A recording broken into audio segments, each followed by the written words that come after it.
तो कैसे पता करते हैं कि कौन कंपोजिट टेबल को देख कर आप कैसे पता करेंगे कि कौन कौन से लॉ होल्ड कर रहे हैं। तो जैसे क्लोजर लॉ तो सबसे आसान, अगर सारी एंट्री इसी सेट से बिलोंग कर रही है जो सेट आपका दिया गया है तो वो क्लोजर लॉ हो जाता है। रही बात आइडेंटिटी लॉ की, तो आइडेंटिटी लॉ को पहचानने के लिए आपको ये करना होगा कि आपका ये जो रो कॉलम हेड है, कॉलम हेड के आइडेंटिकल कोई एक रो मिलेगा। मतलब अगर आपकी कॉलम के नाम जो है 1 ओमेगा ओमेगा स्क्वायर लिखे हैं तो ऐसा सेम कोई ना कोई एक रो, या अगर रो मिलेगा तो कॉलम भी डेफिनेटली मिलेगा। तो आप देखिए इस एकदम आइडेंटिकल इसी के है। इसको हम लोग बोलते हैं जो हेडर आपका है, रो हेडर, उसी के आइडेंटिकल है। जैसे कॉलम हेडर इसको बोलते हैं, तो कॉलम हेडर के आइडेंटिकल ये रो है।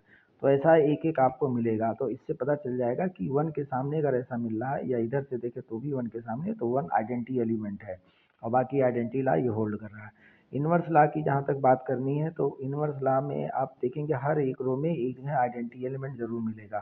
तो इधर ये ओमेगा स्क्वायर के सामने 1 यहाँ पे मिल रहा है, तो ओमेगा स्क्वायर का इन्वर्स हो जाएगा ओमेगा।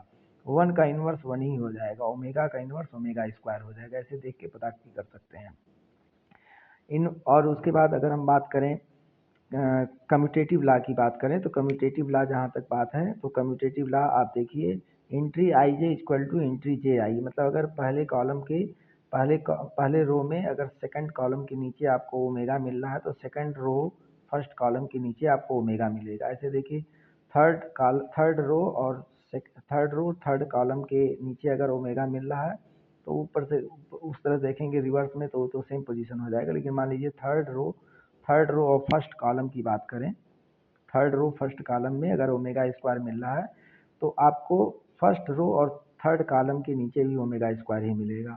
तो इस तरह से आप कम्यूटेटिव लॉ एक करके चेक कर सकते हैं, या ऐसे भी देख सकते हैं सिमेट्रिक होता है। सिमेट्रिक जैसा आपको दिखेगा, इधर आपका ओमेगा ओमेगा स्क्वायर, ये ओमेगा स्क्वायर, ये 1 है, ऐसे सिमेट्रिसिटी भी दिखेगी आपको।